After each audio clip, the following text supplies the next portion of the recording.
PB commission സംസ്ഥാനത്തെ വിഭാഗീയതയെക്കുറിച്ചിട്ടുള്ള കാര്യങ്ങളിൽ മൊഴിയെടുക്കുന്നതിന് വേണ്ടി കേരളത്തിൽ വരികയും കാര്യങ്ങളെല്ലാം വിശദമായി പറഞ്ഞിട്ടുണ്ടെന്ന് VS പറയുകയും ചെയ്തു. ഇനി കമ്മീഷൻ്റെ PBയുടെ നിലപാട് എന്തായാലും എനിക്കതൊരു പ്രശ്നമല്ല എന്നൊരു അഭിമുഖത്തിൽ പറഞ്ഞതായാണ് വാർത്തകൾ റിപ്പോർട്ട് ചെയ്യപ്പെടുന്നത്. അങ്ങനെ ഒരു നിലപാടിലാണോ VS? അതല്ല പാർട്ടി പറയുന്നത് എന്താണോ അതനുസരിക്കാമെന്ന നിലപാടിലാണോ? പാർട്ടി പറയുന്നത് എന്താണെന്നുള്ളത് മനസ്സിലാക്കിയിട്ട് അല്ലേ കാര്യം സംബന്ധിച്ച് തീരുമാനം ഉള്ളൂ. അങ്ങനെ അവർ വന്നു, കമ്മീഷൻ വന്നു, കമ്മീഷൻ കാര്യങ്ങളൊന്നും കമ്മീഷൻ മനസ്സിലാക്കുന്നതിന് വേണ്ടിയിട്ടുള്ള ശ്രമമാണ് നടത്തിപ്പോയിരിക്കുകയാണ്. കമ്മീഷനുമായിട്ടുള്ള ചോദ്യോത്തരങ്ങളെല്ലാം തന്നെ സെൻട്രൽ കമ്മിറ്റി യോഗം നടക്കുന്ന അവസരത്തിൽ വരാൻ പോകുന്നുള്ളൂ. ആ അവസരത്തിൽ എന്നെ വിളിച്ചിട്ടുള്ള സെൻട്രൽ കമ്മിറ്റി യോഗത്തിൽ ഞാൻ പോകും. അവർ ചോദിക്കുകയാണെങ്കിൽ ചോദ്യത്തിന് മറുപടി പറയും. VSനെ പ്രതിപക്ഷ നേതൃസ്ഥാനത്ത് നിന്ന് മാറ്റണം എന്ന ആവശ്യത്തിൽ മയപ്പെടും എന്ന ഒരു പ്രതീക്ഷ PB കമ്മീഷൻ്റെ തെളിവെടുപ്പിന് ശേഷം VSനുണ്ടോ? ഇല്ല, അതല്ല ഇപ്പം കാൽക്കുലേറ്റ് ചെയ്തിട്ട് അതെങ്കിലും നിങ്ങളോട് പറയേണ്ട യാതൊരു ആവശ്യമില്ല. ഞങ്ങളുടെ ആഭ്യന്തര കാര്യമാണ്.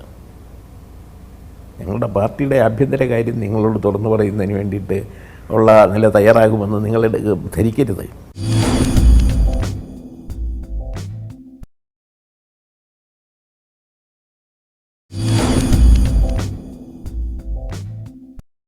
VS ഇടപെട്ടിട്ടുള്ള പല വിഷയങ്ങളും പിന്നീട് പൊതുസമൂഹത്തിൻ്റെ ശ്രദ്ധയിലേക്ക് വരികയും പൊതുസമൂഹം വളരെ പ്രതീക്ഷയോടുകൂടി VSൽ നിന്ന് അതിന് നീതിപൂർവമായ ഒരു ഉത്തരം ഉണ്ടാകുമെന്ന് പ്രതീക്ഷിക്കുകയും ചെയ്തിട്ടുണ്ട്. അതിലൊന്നാണ് ഷാരിയുടെ വിഷയം.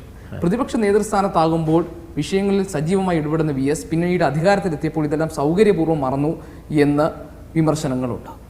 CBI അന്വേഷണം കിട്ടുന്നതിന് വേണ്ടിയിട്ട് അയാൾ എൻട്രിക്കൽ പിന്നെ ആഭ്യന്തരകാര്യമന്ത്രി പട്ടേലോ അതെ മുഖ്യമന്ത്രിയായിരുന്ന അവസരത്തിൽ അദ്ദേഹത്തിന് കൊടുക്കണം, ഇപ്പോൾ നടക്കുന്ന അന്വേഷണം ശരിയല്ല എന്ന് പറഞ്ഞിട്ട് കൊണ്ടുവന്നൊരു മെമ്മോറണ്ടം തന്നു ഷാരിയുടെ പിതാവ്.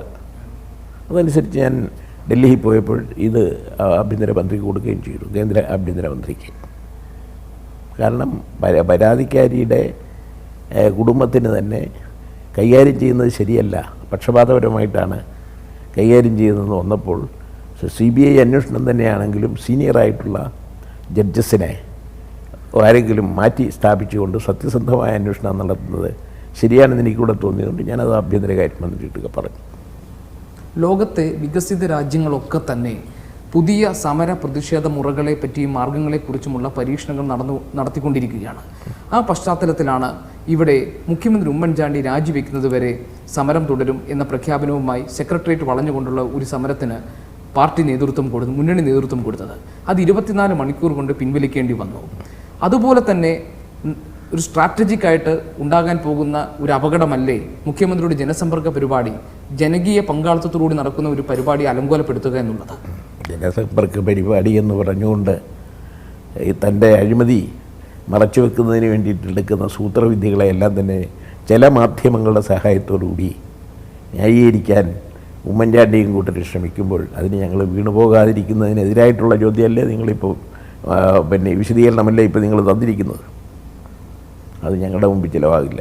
സർക്കാർ സോളാർ വിഷയത്തിൽ ഉണ്ടായിട്ടുള്ള മുഴുവൻ വിവരങ്ങളും എൻ്റെ കയ്യിലുണ്ട് എന്ന് സർക്കാരിൻ്റെ ഭാഗമായി നിൽക്കുന്ന PC ജോർജ് പരസ്യമായി പറയുന്നു. ഇടതുപക്ഷത്തിനെ സംബന്ധിച്ച്, പ്രതിപക്ഷത്തെ സംബന്ധിച്ച് മുഖ്യമന്ത്രി ഇതിൽ ഉൾപ്പെട്ടിട്ടുണ്ട്, അതുകൊണ്ട് അദ്ദേഹം രാജിവെക്കണം എന്ന ഉറച്ച നിലപാടുണ്ട്. അല്പം മുമ്പ് താങ്കൾ കേരളത്തിലെ ചില മാധ്യമങ്ങളെ വിമർശിച്ചു, ഈ പ്രശ്നങ്ങൾ വേണ്ട വിധത്തിൽ കൈകാര്യം ചെയ്തില്ല എന്ന്.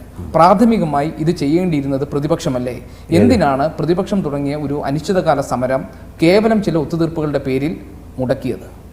അത് സെക്രട്ടേറിയറ്റിൻ്റെ സമരം നടന്നപ്പോൾ അന്വേഷണം ജുഡീഷ്യൽ എൻക്വയറി നടത്തും എന്ന് പ്രഖ്യാപിച്ചപ്പോൾ സ്വാഭാവികമായിട്ടും പ്രതിപക്ഷം ഉന്നയിച്ച ആവശ്യങ്ങളുണ്ട്. തിരുവനന്തപുരത്ത് സെക്രട്ടേറിയറ്റിൻ്റെ മുമ്പിലുള്ള പ്രകടനം കണ്ടു കഴിഞ്ഞപ്പോഴേക്ക് സമരം വളരെ ശക്തമായിട്ടുള്ള നിലയിൽ വരികയാണ്. ആവശ്യങ്ങൾ അംഗീകരിക്കാതെ മുന്നോട്ട് പോയാൽ അത് വളരെ അപകടമാണ് എന്ന് മനസ്സിലാക്കിക്കൊണ്ട് ആ ഉന്നയിച്ച ആവശ്യങ്ങളുടെ മുഖ്യമന്ത്രി രാജിവെച്ച് ജുഡീഷ്യൽ എൻക്വയറിയെ നേരിടണം എന്ന് പറഞ്ഞിട്ടുള്ളത്. ജുഡീഷ്യൽ എൻക്വയറി നടത്തുന്നതാണെന്ന് പറഞ്ഞു. അപ്പോൾ അത് കഴിഞ്ഞിട്ട് പിന്നീട് രാജിവെക്കുക എന്നുള്ള നിലപാട് തുറന്നുണ്ടാകുമെന്ന് വിശ്വസിക്കുന്നതിൽ ന്യായമായ ഒരു അനുമാനമല്ലേ? അങ്ങനെ കരുതി, പക്ഷേ അത് ചെയ്തില്ല. TP ചന്ദ്രശേഖരൻ വധക്കേസിൽ ഉൾപ്പെട്ട ആരെങ്കിലും ഉണ്ടെങ്കിൽ അയാൾ ഈ പാർട്ടിയിൽ കാണില്ല എന്ന് പ്രകാശ് കാരാട്ട് പറഞ്ഞിട്ടുണ്ട്. പാർട്ടി ഇൻറ്റേർണലായി ഇതേക്കുറിച്ചൊരു അന്വേഷണം നടത്തുന്നുണ്ട്. അതിൻ്റെ റിപ്പോർട്ടിൻ്റെ കാര്യത്തിൽ എന്തെങ്കിലും ആയോ? അത് സംബന്ധിച്ചുള്ള റിപ്പോർട്ട് കോടതി വിധി ഇങ്ങനെ ചിലരെ ശിക്ഷിക്കുകയും ചിലരെ വെറുതെ വിടുകയൊക്കെ ചെയ്തുകൊണ്ടിരിക്കുന്നത് കൊണ്ട് അത് പിന്നെ ഗുണകരമായിരിക്കുമോ എന്നുള്ള നിലയിൽ ആ റിപ്പോർട്ട് ഉടനെ തന്നെ പ്രസിദ്ധീകരിക്കുന്നത് ശരിയാണോ വേണ്ടയോ എന്നുള്ളതിനെ സംബന്ധിച്ച്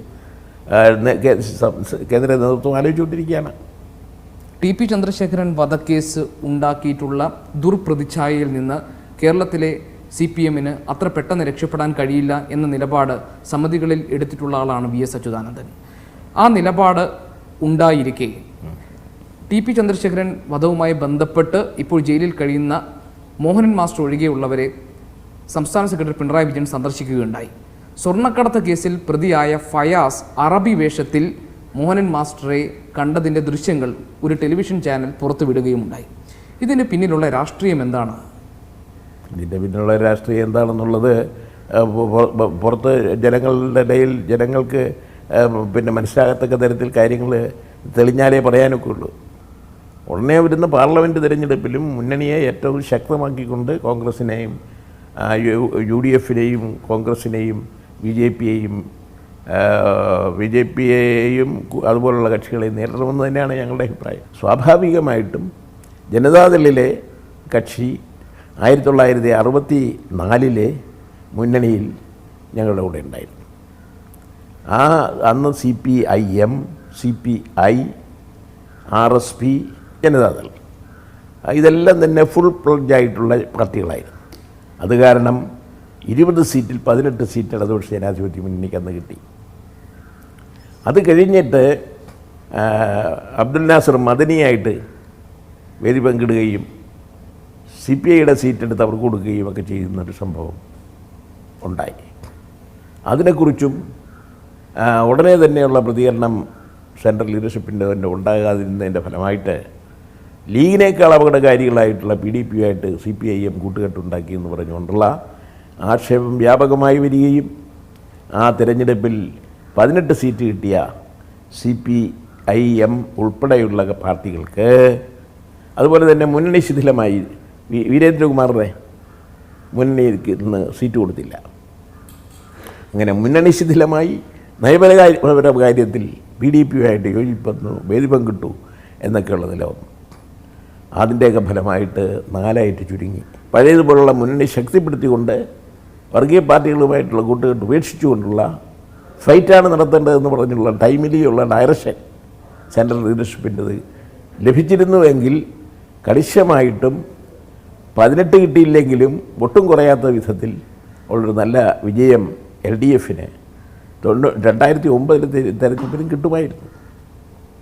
അതിന് സെൻട്രൽ ലീഡർഷിപ്പിൻ്റെയും സ്റ്റേറ്റ് നേതൃത്വത്തിൻ്റെയും ഞങ്ങളുടെ എല്ലാം തന്നെ പെശകായ സമീപനത്തിൻ്റെ ഫലമായിട്ട് ഇതൊക്കെ ഉണ്ടായിട്ടുള്ളത്. ന്യൂനപക്ഷ വിഭാഗങ്ങളെ കൂടുതൽ അടുപ്പിക്കാം എന്ന ഉദ്ദേശത്തോടുകൂടി നടത്തിയ മുസ്ലിം കൺവെൻഷന് ശേഷമാണ് കാന്തപുരം AP അബൂബക്കർ മുസ്ലിയാർ ഈ അടുത്ത സമയത്ത് ഒരു വാരികയ്ക്ക് നൽകിയ അഭിമുഖത്തിൽ, കേരള ശബ്ദത്തിന് നൽകിയ അഭിമുഖത്തിൽ പറഞ്ഞിരിക്കുന്നത് വികസനം കൊണ്ടുവന്നാൽ മോഡിയെ പോലും വേണമെങ്കിൽ അംഗീകരിക്കാം എന്ന്. ഇത് CPM എടുത്ത ഒരു നിലപാടിന് തിരിച്ചടിയായില്ലേ? ഇല്ല, CPM എടുത്ത നിലപാടിനല്ല, അത് കമ്മ്യൂണൽ പാർട്ടികൾ സാധാരണ BJP ഒക്കെ ആയിട്ട് കൂട്ടുകെട്ടുണ്ടാക്കുന്നതിന് അത് മറ്റൊരു കമ്മ്യൂണൽ പാർട്ടിയാണല്ലോ, വർഷമൊന്നും തോന്നുന്നില്ല. അതാണ് ഈ അഭിപ്രായ പ്രകടനത്തിൻ്റെ അടിസ്ഥാനം. അതിന് ഞങ്ങൾ യോജിക്കുന്നില്ല. KM മാണി വിഭാഗത്തെ ഇപ്പോൾ വിളിച്ചാൽ മാണി സാറിനെ മുഖ്യമന്ത്രിയാക്കാം എന്ന ഒരു ഉറപ്പ് കൊടുത്താൽ അദ്ദേഹം ഇടതു മുന്നണിയിലേക്ക് ചുവട് മാറ്റും എന്ന ഒരു അഭിപ്രായം പുറത്ത് കേൾക്കുന്നുണ്ട്. അതിന് ഏക തടസ്സം ഇടതു മുന്നണിയിൽ VS ആണെന്ന് പറഞ്ഞു കേൾക്കുന്നു. തന്നെ അങ്ങനെ ഒരാളിനെ മുഖ്യമന്ത്രി സ്ഥാനം കൊടുത്തിട്ട് 4 ഇടതുപക്ഷ കക്ഷികൾക്കും പ്രമുഖരായിട്ടുള്ള പ്രവർത്തകരും നേതാക്കന്മാരും എല്ലാം ഉള്ളപ്പോൾ ഒരു ചെറിയ പാർട്ടി, UDF-ൽ ചെറിയ പാർട്ടിയെ വ്യാമോഹിപ്പിക്കാൻ വേണ്ടി അത്തരം ഒരു നിലപാടെടുക്കുന്നത് ശരിയല്ല എന്ന അഭിപ്രായമാണ് എനിക്കുള്ളത്. കേരളത്തിൻ്റെ പ്രതിപക്ഷ നേതാവായി VS അച്യുതാനന്ദൻ എടുക്കുന്ന നിലപാടുകളും തീരുമാനങ്ങളും പാർട്ടിയുടെ നിലപാടുകളും തീരുമാനങ്ങളും തന്നെയാണോ എല്ലാ അർത്ഥത്തിലും? അതിപ്പോൾ ചിലതിൽ വ്യത്യാസം ഉണ്ടാകും, അത് സ്വാഭാവികമാണ്. ജനങ്ങളുടെയും രാഷ്ട്രീയ പാർട്ടികളുടെയും കമ്മ്യൂണൽ ഓർഗനൈസേഷൻ്റെയും എല്ലാ സ്ഥിതിഗതികളെ സംബന്ധിച്ച് പഠിക്കുന്ന പഠനത്തിൻ്റെ സ്വഭാവത്തിൽ വ്യത്യാസം വരും. CPM സംസ്ഥാന സെക്രട്ടറി പിണറായി വിജയനും കേരളത്തിന്റെ പ്രതിപക്ഷ നേതാവ് VS അച്യുതാനന്ദനും രണ്ട് ധ്രുവങ്ങളിലാണ്, രണ്ട് ഭാഗങ്ങളിലേക്ക് നടക്കുന്നവരാണ് എന്ന ഒരു പൊതുവിലയിരുത്തൽ കേരളത്തിലെ പൊതുസമൂഹത്തിനാണ്. അതിനൊരു പക്ഷേ മാധ്യമങ്ങൾ വലിയൊരു പങ്ക് വഹിച്ചിട്ടുണ്ട്. ഇപ്പോൾ ഈ ഘട്ടത്തിൽ 90-ാം വയസ്സിൽ എത്തി നിൽക്കുമ്പോൾ പ്രതിപക്ഷ നേതാവ് VS അച്യുതാനന്ദൻ തൻ്റെ നിലപാടുകൾ PB കമ്മീഷൻ വന്ന് തെളിവെടുപ്പെല്ലാം നടത്തിപ്പോയ ശേഷം തൻ്റെ നിലപാടുകൾക്ക് കൂടുതലായി ഒരു അംഗീകാരം കേന്ദ്ര നേതൃത്വത്തിൽ നിന്ന് കിട്ടുമെന്നും അനുകൂലമായ ഒരു തീരുമാനം ഉണ്ടാകുമെന്നും പ്രതീക്ഷിക്കുന്നുണ്ടോ? ഇതിപ്പോൾ നിങ്ങൾ ഞങ്ങളുടെ പാർട്ടിയെ VS അച്യുതാനന്ദനും പാർട്ടി സംസ്ഥാന സെക്രട്ടറി വിജയനും രണ്ട് ധ്രുവത്തിലാണെന്ന് പ്രചരിപ്പിച്ചുകൊണ്ടിരിക്കുന്ന നിങ്ങളുടെ അടുക്കൽ യഥാർത്ഥ വസ്തുതകൾ എന്തെന്ന് പറയുന്നതുകൊണ്ട് വല്ല പ്രയോജനമുണ്ടോ? നിങ്ങൾ കോൺഷ്യസ് ആയിട്ട് മുന്നണിയെ, ഇടതുപക്ഷ മുന്നണിയെ ശിഥിലമാക്കാനും ചാണ്ടിയുടെ വലതുപക്ഷ മുന്നണിയെ സഹായിക്കാനും നിൽക്കുന്ന, ബോധപൂർവമായി നിൽക്കുന്ന ഒരാളിൻ്റെ ചോദ്യത്തിന് എങ്ങനെയാണ് ഇതുപോലുള്ള കാര്യങ്ങളിൽ മറുപടി പറയാൻ കഴിയുക? അങ്ങനെ ഒരു കുറ്റം എൻ്റെ മേൽ ആരോപിക്കുന്നത് സത്യത്തിൽ സഖാവ് ഒരു പ്രതിരോധം തീർക്കുകയല്ലേ? വസ്തുത അതല്ലല്ലോ. നിങ്ങളുടെ ചോദ്യത്തിൻ്റെ അതർത്ഥമല്ലേ? CPIM, CPI, RSP, ജനതാദൾ പാർട്ടിയുടെ കൂടെ പ്രവർത്തിച്ചുകൊണ്ടിരിക്കുന്ന മുന്നണിയിൽ നിൽക്കുന്ന ഒരു പാർട്ടിയാണ്. ആ പാർട്ടിയിലെ നേതൃത്വത്തിൻ്റെ ഭിന്നാഭിപ്രായത്തിൽ നിൽക്കുന്ന ഒരു നേതൃത്വമാണ് അതെന്ന് പറഞ്ഞിട്ട് പരിഹസിക്കുന്നത്. ആ പാർട്ടിയെ ഗുണപ്പെടുത്താനാണോ? മുന്നണിയെ ഗുണപ്പെടുത്താനാണോ? അത് നിങ്ങൾ ചിന്തിക്കണം. അപ്പോഴും VS അച്യുതാനന്ദൻ്റെ നിലപാടുകൾ, പാർട്ടിയുടെ ഔദ്യോഗിക നേതൃത്വത്തിൻ്റെ നിലപാടുകളും രണ്ടായി തന്നെയാണ് പൊതുസമൂഹത്തിന് ബോധ്യപ്പെടുന്നത്, അനുഭവപ്പെടുന്നത്. അത് പൊതുസമൂഹത്തിനെ ബോധ്യപ്പെടുന്നത് നിങ്ങളുടെ വീക്ഷണത്തിൻ്റെ അടിസ്ഥാനത്തിലായിരിക്കൊള്ളണമെന്നില്ല. VS അച്യുതാനന്ദൻ എന്ന രാഷ്ട്രീയ വ്യക്തിത്വത്തിന് പൂർണ്ണത നൽകുകയും ഒരുപക്ഷെ വലിയ ഒരു സ്വീകാര്യത കേരള സമൂഹത്തിൽ ഉണ്ടാക്കി കൊടുത്തതുമാണ് മൂന്നാർ വിഷയത്തിൽ താങ്കൾ എടുത്തിട്ടുള്ള നിലപാട്. അത് വേണ്ട വിധം മുന്നോട്ട് കൊണ്ടുപോകാൻ കഴിഞ്ഞില്ല എന്നൊരു വേദന VSന് ഇപ്പോഴില്ലേ? സ്വാഭാവികമായിട്ടും. അതിനാരൊക്കെയാണ് ഉത്തരവാദികൾ? ഉത്തരവാദികളെ സംബന്ധിച്ച് പിന്നീട് ഞങ്ങൾ മുന്നണിയിലും ഞങ്ങളുടെ പാർട്ടിയിലും ആലോചിച്ചിട്ട് ഉത്തരവാദികളെ കണ്ടുപിടിക്കും. പരസ്യമായ ചർച്ചയ്ക്ക് വിധേയമാക്കാൻ ആഗ്രഹിക്കുന്നില്ല. മൂന്നാർ വിഷയത്തിൽ വീണ്ടും ഒരു പുത്തൻ ഉണർവ് ഉണ്ടാകാൻ സാധ്യതയുണ്ടോ? ഇല്ല, അത് ഭരണമാറ്റത്തിൻ്റെ അടിസ്ഥാനത്തിലല്ലാതെ ചാണ്ടിയുടെ ഭരണത്തിന് കീഴിലൊന്നും ഉണ്ടാകാൻ വഴിയില്ല. VSനെ സംബന്ധിച്ച് രാഷ്ട്രീയ എതിരാളികളെ പോലും അത്ഭുതപ്പെടുത്തുന്നത് ഈ പ്രായത്തിനുമുള്ള ചുറുചുറുക്കും ഓർമ്മയും പോരാട്ട വീര്യവുമാണ്. എന്താണ് ഇതിൻ്റെ രഹസ്യം? ഇതിൻ്റെ രഹസ്യം നല്ല ആരോഗ്യത്തോടുകൂടി രാഷ്ട്രീയ കാര്യങ്ങൾ കൈകാര്യം ചെയ്യുന്നു എന്നുള്ളത് തന്നെയാണ്. 90-ലെത്തുമ്പോൾ ഏറ്റവും സംതൃപ്തി തരുന്നത് എന്ത് കാര്യത്തിലാണ്? ഒട്ടേറെ കാര്യങ്ങൾ സംതൃപ്തമാണ്. ഇന്നത്തെ അധികാരത്തിരിക്കുന്ന ഗവൺമെൻറ്റിൻ്റെ ജനവിരുദ്ധവും അഴിമതി നിറഞ്ഞതുമായ ഭരണത്തിനെതിരായിട്ടുള്ള യുണൈറ്റഡ് ആയിട്ടുള്ള സ്ട്രഗിൾ ഞങ്ങൾ നടത്തിക്കൊണ്ടിരിക്കുന്നു. അത് ശക്തി പ്രാപിപ്പിച്ച് മുന്നോട്ട് പോകും. അന്തിമ വിജയം നേടുമെന്ന് തന്നെയാണ് ഞങ്ങളുടെ വിശ്വാസം. വളരെയധികം നന്ദി. ജന്മദിനാശംസകളും ദീർഘായുസ്സും.